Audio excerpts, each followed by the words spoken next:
Well, good evening, everybody. Welcome back to Woodbine Mohawk Park and in studio here with Chad Rosema as we get set for our Saturday edition of Woodbine Racing Live. Under conditions that I promise will be good.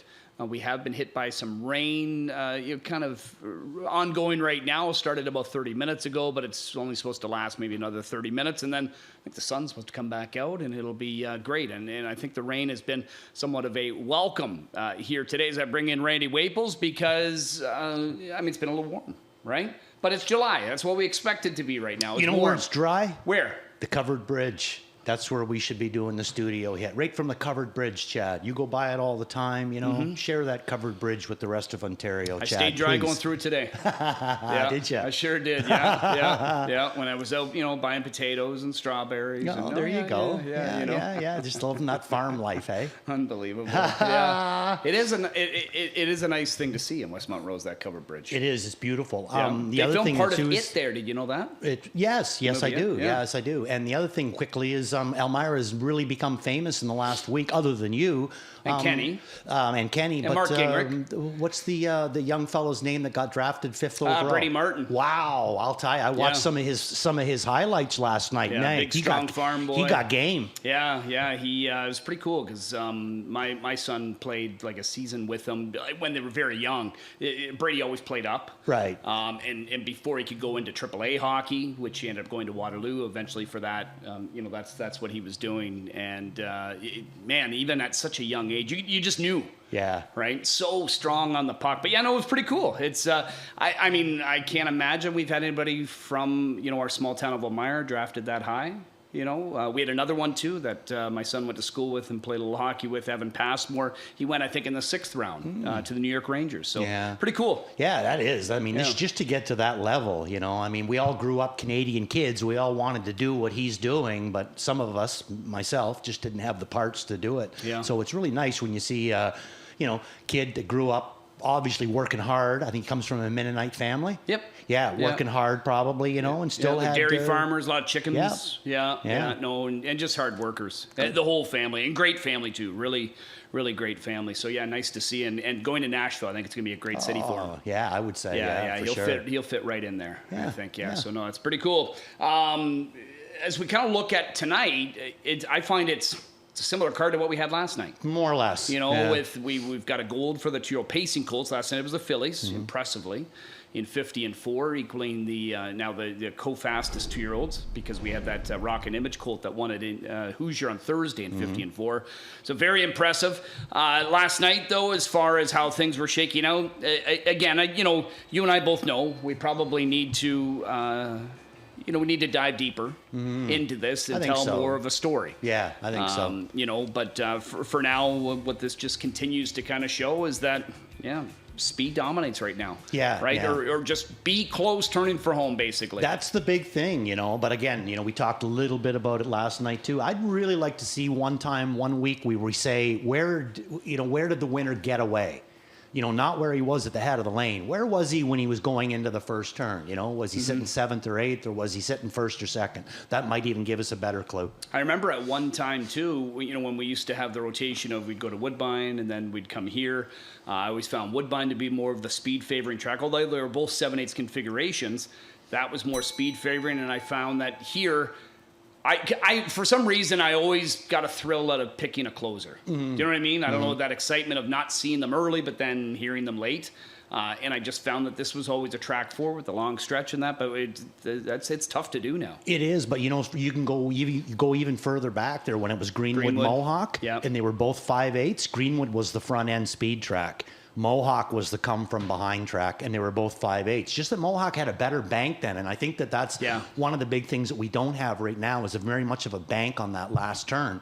So it's more flat. Right, you know what I mean? Yeah. Which, it's good for speed and that. They can make speed. They're not losing ground when they're too wide. You know what I mean? But to the same effect, it's speed. So you got to make up, you're traveling too wide. You're going a further distance than the guy on the inside. You got to expel more energy to do it, So Interesting though, but tracks for tracks. But always been, seemed like on our circuit there was one track that favored speed, one track where you could come from off. But right now it just seems like everything, you got to stay close. So this week so far, I can't remember specifically anybody dominated on like a Monday or Tuesday here. I wasn't here on the Monday, but Thursday, James won 5. Mm-hmm. Last night, we had 11 races on the card. Dougie had himself a great night with Grand Slam. Jody matched it. Jody's were more late, but he got grit and grace to the winner's circle again. Dougie, winning early and often. For the Grand Slam, and then, of course, a clean deal was the big one for him, taking that first gold. Yeah, that's the big one. I think that was the one that, was more of a pleasant surprise. He obviously came in here with good lines, but I think a lot of other people, were looking elsewhere. Yeah. But it was a nice pickup for him, and he was able to get the job done. Just keeps the Dougie McNair thing going, with the 4 wins there, right? Mm-hmm. Right? Yep. Yeah, that's right. That's right. And Clive, again, was, at it with his AI. Oh, beautiful. On social media. Were they congratulating each other? He had, I forget what it was. I forget what the tags were on it, but he had Doug and Jody basically put together, and they were kind of levitating. Up at, it was pretty cool. Yeah. He does a lot of great stuff. But you're just kind of looking how things are shaking up, and there it is and what their average wins were like. Because we did have some upsets yesterday. Mm-hmm. Yeah, there were some upsets on the program. Started it out, Macapella, 9-1. Dougie, nearly $9. Mm-hmm. His average. And, then Jody's 17.55. Oh, yeah, Jody had that one coming in from Rito, right? Kiki Hanover. It's like 20 some odd to 1. Right. Yeah. Kiki Hanover or something like that? Yeah, something like that. Had the D. rail. Yeah, got up there, and then Blake's wasn't the favorite in the last, right? No, it wasn't. I don't think it was a big price by any means. No, I think they were using her same as us there, but I'm going to guess around 4 or 5 to 1 maybe. Courts, what is it? Courtly? No, Courts on Fire. I was going to say, is it Courts on Fire? Courts on Fire. That was in the Jugette. Yeah. Looking at it, we know that we just finished kind of halfway through the season at this point. Just locally here, James has 182, Louis 129, Dougie 109. Bob's getting closer to 100 there at 94, and then Jody running out the top 5 right now at 79. But when I kind of just look back at, let's say the last 20 days on the circuit, Jody's been winning a bunch of races. He seems to be doing it in bunches. He's second right now behind James, with nearly, 19% win average. Louis still right there as well. And then Dougie, again, too, with 19%. So pretty good. I could see Jody adding to a couple of the totals tonight there. Yeah. I'm not really sure about some of the other ones, you know what I mean? But I did notice that there was a couple times that I put Jody up on top. So he's, maybe chance he can win a couple more tonight. Yeah, and as you know, it snowballs. Right? It can snowball. Yeah. The only bad I used to say, me and Chris Jr. used to have this running joke there. The only bad thing about being on the Who's Hot list is very soon you're going on the Who's Not list. Yeah. And that's the worst part about it, is when you got to come here and just nothing goes your way. You know what I mean? Yeah. And that can go on for a while sometimes. That can go on for a couple of weeks, sometimes a month. just nothing goes your way. And then all of a sudden it starts to kind of go again. Big thing is don't give up. Yeah, you say Who's Hot. Nice segue from you, Randy, because Who's Hot is Southwestern Ontario. It was warm yesterday. Teetering on kind of high 20s, 27-ish, Not like I think. This, though. But then today, I was actually took a trip out to Listowel earlier today, and it was like 32. It was kind of gross walking downtown a bit. It was better once I reached the bakery.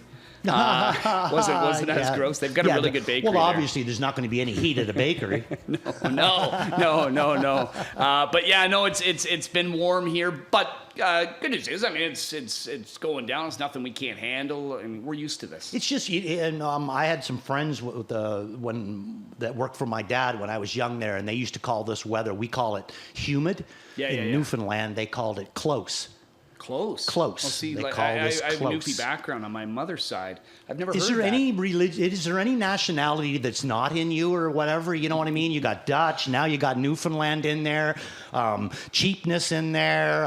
What else is in there? Come on, lay it on me. I'm just an English guy. I used to say I'm a Canadian, French, Dutch, Newfie that Yeah. Anyways, oh my goodness. I don't know. Yeah. Anyways, so yeah, I've never heard that. I've heard a lot of sayings from there, and some strange ones. The first time that they said it to me, there, that oh Jesus, it's close today, and I'm like, what? What's that mean? And then they told me that it's humid, and out there they call it close.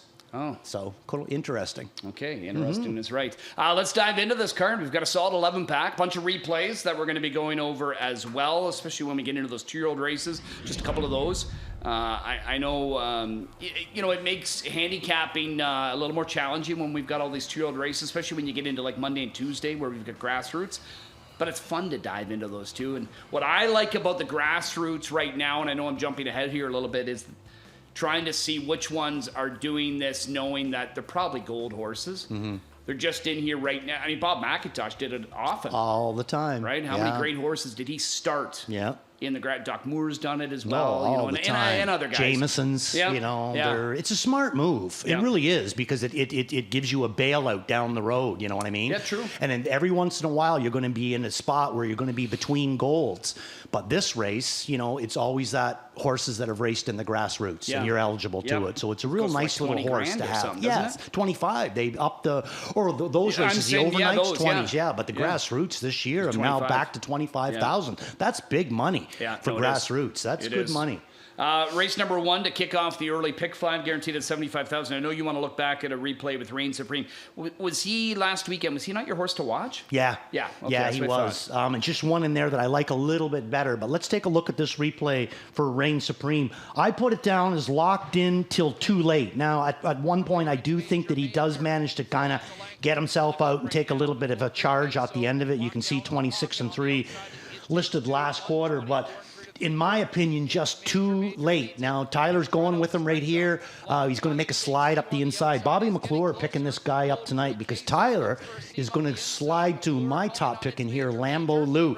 At this point, like I said, he gives him a couple of little taps to keep him interested, but there's really no place to go. Now, here's where you're really going to see it. He moves him right up onto Bobby and has to snuff him right on the end of it. So I don't think that he was completely done. He gets a little bit cleaner room here tonight.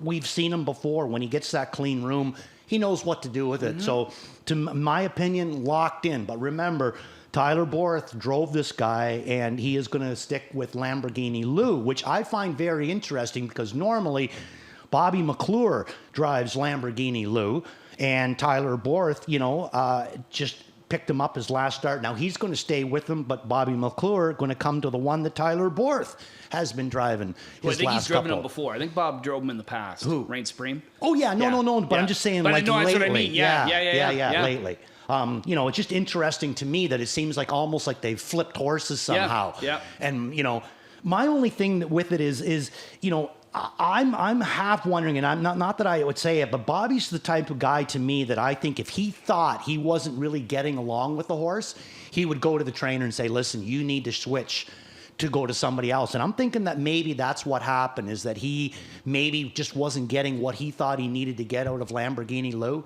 They went to Tyler last week. He had a big effort, and now looks like maybe Tyler's going to stay with this guy. Regardless, that's where I'm going to go 4-5. Yeah, because Bob often sticks with the Don Lindsay bar, absolutely, right? Yes, absolutely, yeah. A lot of them in there. And I like both those horses. I think they've got a big shot. I think probably they're the ones to beat on paper.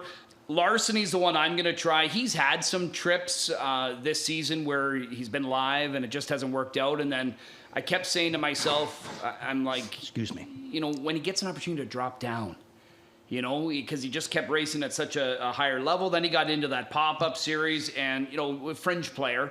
Now, he did have a tough draw on the first one, but he wasn't getting involved early. Mm-hmm. I think he can leave out of there more tonight against this group, and maybe that's going to make him come to life. But, he only has the one win this year, so he's a little camera shy. But at the same time, Lamborghini Lou, same thing. Mm-hmm. He's over. Yeah. And I mean, last year for Paul McKenzie, he was an ATM. Yeah, absolutely. Right? Yeah. But he'll come around. Difference of a year, though, right? Yeah, for sure. Race number 2 is where we head to next. We've got a field of 7 on the pace, nominators of 18-5, last 5. Nice bunch in here, and I like what we're mapping out because, there are ulterior motives here, right? Yes. Because you've got horses like Prince Al Hanover. Yep.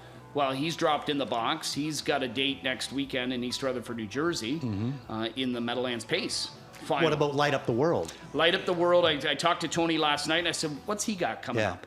And he said the Adios. So he's going to go in the Adios, which eliminations, if required, are 2 weeks today. So that's what he's preparing for. He's going to send him over there to compete in that. So Prince Hal Hanover, though, he's already secured a spot because they had, was it just 10? Or was it 9? I or don't was it a think full field of 10? Yeah, I think there's no eliminations. I know there was no elims, but I just didn't know if it was a full field of 10. I think it's a full field of 10. Yeah, I think. Headlined by Lou Print, of course, our NE Cup champ, Prince Hal Hanover. I'm still shocked, just shocked, that he didn't leave in that race. Prince Hal Hanover? Well, just because he can leave so hard. Yeah. And, I mean, only one other time in his entire career has he not been forwardly placed. And I know myself, as an announcer, I was trying to map out how I thought it would maybe be going initially because, I just felt like it gives you a bit of a clearer mind calling the race. And I mean, I remember thinking, if I remember this correctly, I think it was Swingtown, Crackshot, Prince Hal, and Madden Oaks were the outside four. Madden Oaks definitely had the 10. And I thought... I was sure all 4 on the outside I thought could leave. I thought Crackshot would maybe be the one that said, maybe we won't. Maybe we'll kind of take back. And he did race more off of the pace. But Prince Hal, when I saw him go to the back, I just didn't expect that. Yeah. It seemed like Prince Hal, too, was in retreat early. Yeah. That's the thing. I mean, it wasn't even really a decision at that point. Because I think normally when it comes to a sharp guy like Miller, if he senses that, Braxton's coming out of there with Madden Oaks, he's going to come with him, would be my guess, you know. But it looked to me like in that replay, like he almost made up his mind, a little bit early for him.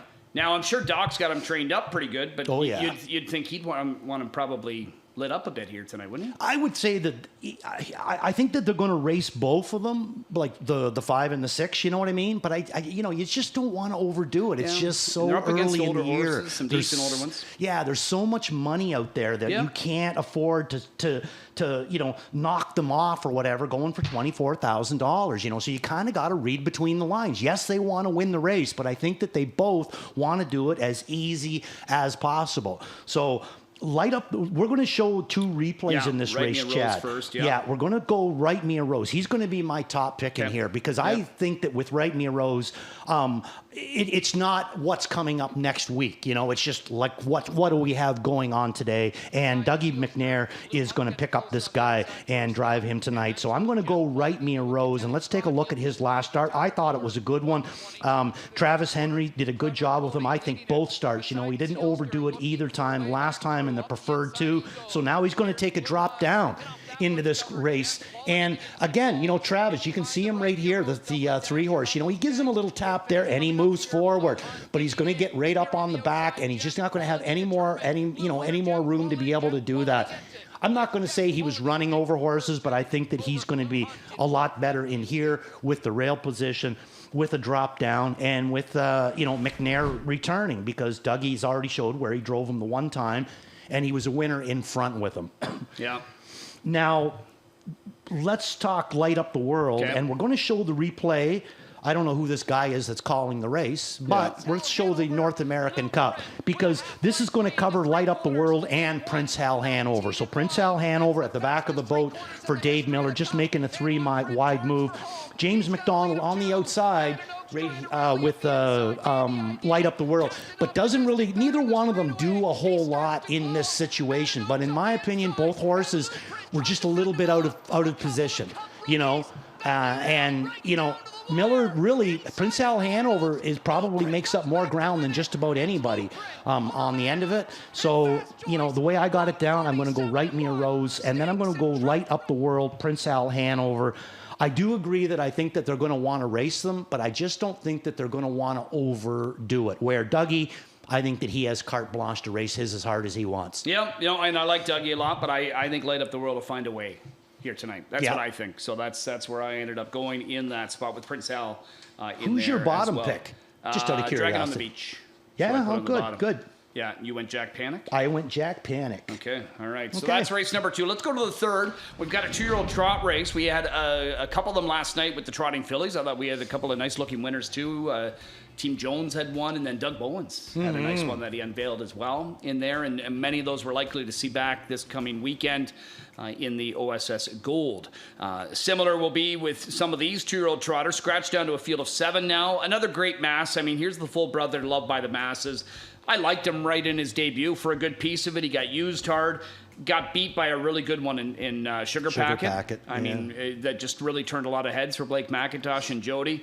But another great mass I thought was a good second. So it's probably this situation where the fact that he's already got a 56 and 2 mile under his belt, man, that's going to make him tough to defend against in here. Yeah, really raced good both times, you know what I mean? I'm hoping that we're not going to see a horse that's maybe showing a little bit of seconditis in here, second in the qualifier. But, he had a reason for it. Second his first start, he had a reason for it. I'm going to put him up on top, another great mass. But, I think that this 7 horse, this Touched by an Angel, she could come up with a kind of an interesting effort as well. Dougie McNair going to pick her up for Kyle Fellows. It's interesting, because at this time of the year, when we start talking 2-year-olds, we talk so much about Doc Moore and Blake McIntosh. I think that a couple of them, other these big barns, they kind of fall to the side. Fellows being one of them. Yeah. He had a big night last night with a horse that he'd already win with, showed us, that this horse was already, a winner at night. Then he comes in the gold. We kind of, go to the other ones, some fresh faces and that. We kind of let him fly under the radar. He wins. What's to say that he's not doing the same thing with this Touched by an Angel? Obviously, a really nice qualifier, made good gains on the end of it, only got beat a half a length to a horse that I've been very impressed with, which is Halton Hill. Yes, Halton Hill. I talked to Scott Young the other night about him. He's a nice-looking Muscle Hill. He is, So, this is another one. I like Trevor's horse in here, Picconi's horse. He's got a good draw to work with, but I'm not really saying that I think it's going to be a cakewalk. I think that we need to, and then you mentioned something a little bit earlier. I don't remember if you did it on the show or not, but you mentioned that you kind of like the strobe light tonight. I do. I was watching, the primetime racing coverage of the 2-year-old races, and I saw this guy June 21st, and I think they even briefly talked to Ben about him, and Ben, this was a $16,000 local yearling.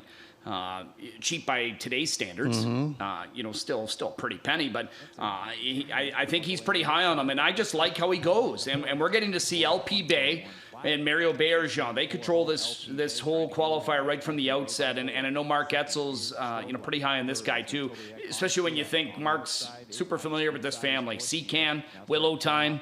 Willow Time in the 2-year-old year he had, right? Huge, And LP Bay looks like he's got a nice big stride on him. But look at the gate here that Ben's Charge strobe light's got, an alarm detector. He's a half brother to Bright Green, who Louis had. Yeah. Right? Yeah, he's got the.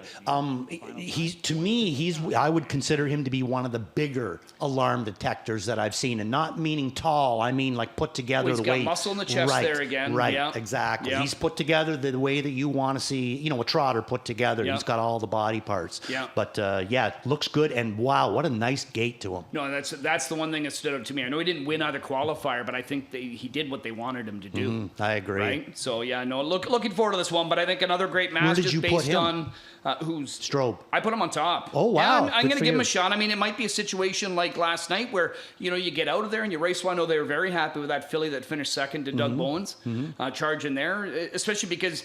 You can't go to the well. Yeah. Right? You can't go to the well, especially when you got a gold coming up. Yeah. Now, what about the horse coming in from Saratoga? I ended up using this one in on the bottom. Yeah, I didn't, but, a Green Manalishi. James right? McDonald. And here I'm not familiar with Barry White. No, me neither. Other than the songs. Yeah, exactly. But you know what I'm talking about, Chad. It's nice percentage, that's for sure. So that's an early 2-year-old race on the card. We'll skip over 4. There are some nice ones competing in that 4th race that could be in the OSS in the coming weeks as well. Race number 5, speaking of the OSS, we've got our first gold of the year for the rookie pacing colts and geldings. Last night the fillies put on a show. 50 and 4, and just very, very impressive. We've got a full field of 10 in here, and a bunch of them have already been impressive in pari-mutuel starts, and I know we're kind of running short already on time, so we got to get rolling on some of these replays. Let's go back to last week, Randy, and Borderline Mobby. I know it was a short field, was racing near the back, but once this guy straightened up, you could just tell by Bob's body language, how easy this guy did it. Yeah. Yeah, I did it real easy too. And I mean, qualified very well by James McDonald too, you know. So you could tell that it was going to come up with a big effort. This is the thing that got me, is that it looked like he almost stepped on Travis's wheel, put a little bit of a bobble, lost ground going into a lateral move. And here's McClure. You know, McClure knew 30 feet back that he was winning the race. Look at the body language on him. You know, I mean, he knew. Yeah, and then when we talked about him, or you talked to him about Live Wire, I think about him, he was very impressed. So I got him in for third. James McDonald going to come back with him tonight. But I'm sticking with Bobby on this night, because my top pick is going to be the other replay that we show you, and that's going to be Bojangles. But this is going to be Bob's first drive on him. You asked him about this horse as well on Live Wire. Yeah, well, he's just excited about him because he gets the opportunity with Louis out of town, you know, at the Meadowlands, and just excited because I would imagine, well, you can see right here, Bob, you know, was chasing him in this qualifier, but he's been, you know, arguably the biggest buzz horse from the morning, you know, baby races that we've had here locally. Yeah, I watched him the very first time that he qualified, and Doc Moore went with him, and he come 1,000 53 and change on the on back the half. end of it, wicked. Yeah. And now he goes the other way, and look at the stride that this guy's putting down. I mean, he isn't tired. I was going to say, I didn't see Louis chasing him along. He's not tired in the least. So I think McClure is picking himself up and I mean, this is so hard, Chad. I mean, I got to go against Till the Cows Come Home. I got to go against Lions First Bulldog. I got to go against Borderline Moby, Windor down on the inside. There's so many good ones to go with in here. And like I say, Till the Cows Come Home, this one to me is a deadly nice horse, but I'm not 100% sure if it's all the horse or the fact that the way that Jody's brought him along so far. Like, this is a great drive for a young horse. Look at this move that he makes down here, and now he's going to make another move right to the right here, you know, and here he comes. And I mean, I think he kind of shocks James. James has got dad. He figures he's got everything done, and boom, here's Johnny on the spot with this other guy. I mean, that was a great drive. Is it the fact that this is a really nice horse? Maybe he is. He's a $94,000 Lexington purchase. You know, maybe he's just a really good horse. But I got to see it on the outside. I think that right now, what he's been doing has been, you know, a lot, you could say, due to Jody's driving of him. So at some point outside to work with tonight. Now we're going to see a little bit more out of him. But Bojangles, I got to go with that one because I see no end of him. Yeah, me too. But, you know, it's tough not to get sucked into the hype. Do you know what I mean? But, I mean, he just looks the part. But Borderline Mobby, I was very impressive with. He could drop a ton of time. Even Mike Vanderkamp's Windor on the inside. I liked how he looked at Grand River than his qualifier here. When he raced him, I thought maybe just a bit green. On the front he was, and that's to be expected at times. No wait list has been really solid, and then Till the Cows Come Home. If he can get a trip, you know, from out there, yeah. Last night it was a sweep of the top 3 spots by Cattle Wash, and you could see that here tonight. I wouldn't be surprised. Yeah, and I'll tell you another one that raced from the outside that's going for broke. Yeah. I got him down as very good on that mile that he went. Again, a winner from the outside. I mean, this is a really nice race. You know the mare pretty good. Yeah, and they're going to go for $140,000, and that means that everybody's racing, my friend. 7th race is where we head to next to look at this group of 9 on the pace. No winners of 2 for this bunch. And we do have some 3-year-olds that are likely prepping for, you know, at least the OSS ones will be for some of the upcoming engagements at the gold level or maybe grassroots, whatever it may be. I would think Aquinas Hanover, he'll be setting his sights on the gold, especially after his latest effort. Man, he was rallying on the end, but he gapped the start a couple of lengths, I'd say. So he was already kind of playing some catch-up. But, you know, once that guy gets going. Now, one thing I've noticed about him this year, though, you can trust his gait a lot more. Much better. Right? Yeah.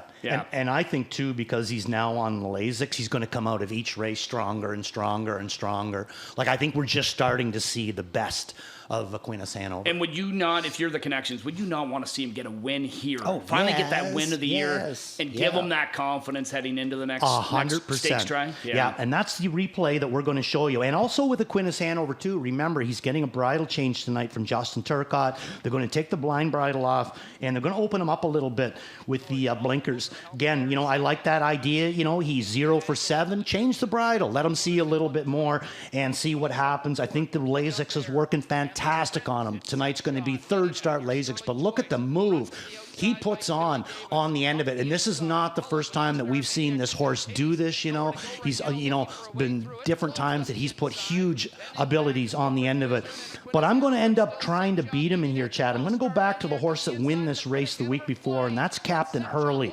This is $130,000. Captain Treacherous Colt. Recently moved into Jody Collins' barn. Last week was their first win with him. You know, I didn't really like the 2 draws that he had before that. He had the NA Cup elimination, draws the rail, first start for Cullen. I don't really think that they, it's tough to get a horse to do something when you get him just for that NA Cup. And then the next week, he comes out into the 3-year-old open, but now draws the outside, draws the 7-hole in against some real toughies in there. We all knew that Poppy's Pistol was probably going to, be sent down the road. And then now he drops into the non-winners of 2. Boom. Winner at first asking. I say that maybe he can come back and do the same thing. So Captain Hurley is the way I'm going to go, but Aquinas Hanover, throwing him in for second. Yeah, I will go Aquinas over Captain Hurley in this spot. You put Captain in for second? Yep. Yeah, cool. Yeah, and then Jody's charge in there as well with, I think, Franco Santana. On the bottom in there. So that's race number 7. The 9th is the preferred tonight. We're not going to talk about that here during the show. We do have one more to talk. Not sure if we have time for it, though.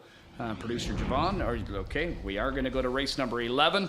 I know we got to, we do have to get into, some of the stuff we're actually starting a few minutes earlier here tonight. Race number 11, it's the pop-up series final. We'll be quick on this one. Doc's Philly Cheese and RJ Ringo, a couple of horses coming out of the replay you want to show. And I think what you basically want to focus in on here is just how darn dominant RJ Ringo was. That's the whole thing. Yeah, I mean, you can see it on his lines, but every once in a while when a horse is that dominant, I feel that we should show it, you know what I mean? Because he could be winning by 4 and then, maybe not have a whole lot on the end of it. But trust me, he was well meant. I think it was a good drive again by Jody. He got him out and he starts to bottom him out before he comes out of the turn. He never lets anybody get close to him. He just keeps him rolling. At the same time, though, he's not really over asking him either. He's just keeping him a task. He's waving the whip behind him, not touching him, talking to him a little bit. But look at that whip straight up in the air. He's doing a lot of, this is a veteran drive, I think, for a guy that's bringing a horse into a pop-up series final. Even though the horse is good, not letting him touch, feel the whip and anything. The horse thinks he's doing it all on his own. I think he's going to come out of it with big confidence. So he's the route I'm going to go. Yourself? I've got him in there. I'm actually trying an upsetter in Cold Creek Queso. Ooh, nice. Hopefully he's got a trip that he can map out there, and maybe they mix it up. Who knows? But he's got some back class. Oh, yes, sure. He does. And he's picking up McDonald again. Yeah, that is for sure. So we'll talk more in depth, obviously, throughout the night. We do have some plays that we'll get to later, including Randy's tickets. But in the meantime, we got to get this night officially underway. Saturday nights, a lot of them, we're going to have some anthem singers here, and we'll have another special guest tonight as we throw back upstairs to Sugar to introduce tonight's guest.